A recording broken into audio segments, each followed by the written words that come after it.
time entertaining the crowd by composing funny limericks on the spot. Marilyn's look-alike is squeezed onto the piano bench, and while she's laughing at Hammerstein, her eyes are for Jack. "It always seems to be someone, doesn't it?" Fran asks. She leans back and inhales the salty air of the Hamptons. It reminds her of home, and she wants to drink it all in.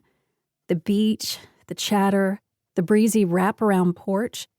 Eva leans forward and raises her brows. "You really aren't bothered by them, are you?" Fran laughs. "Why? It's not like Jack can help these girls in any way. And what makes you think all they want is help?"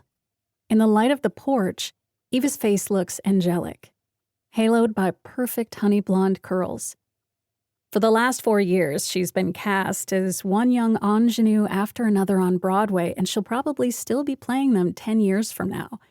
Whereas Fran's mother says that someone with her coloring, brown hair, blue eyes, and freckled cheeks, will be a prune by 25 if she won't keep out of the sun.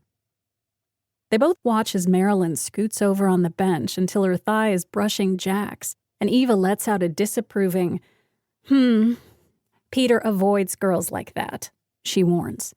And to make a point, she looks across the room to where her beau is standing in a circle of men.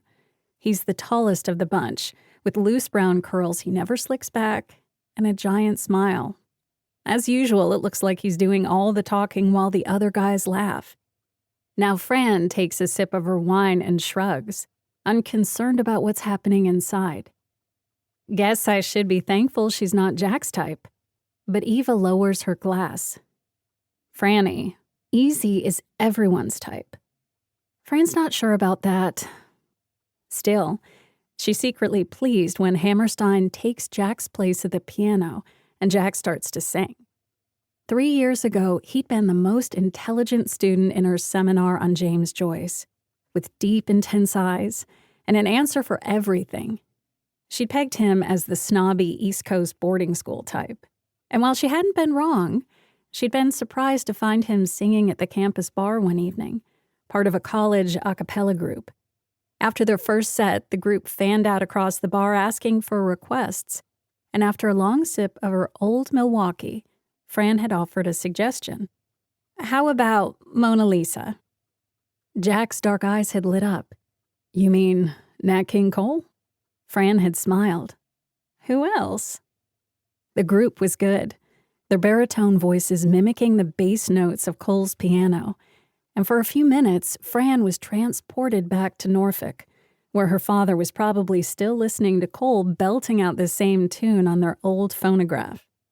When the group had finished, Jack returned to Fran's table to ask if he could buy her a drink. They spent the next 3 hours talking. She discovered he was the son of some hotshot politician, and he found out she was the daughter of Frank Connolly, the man who'd made the one-stop-shop grocery chain famous.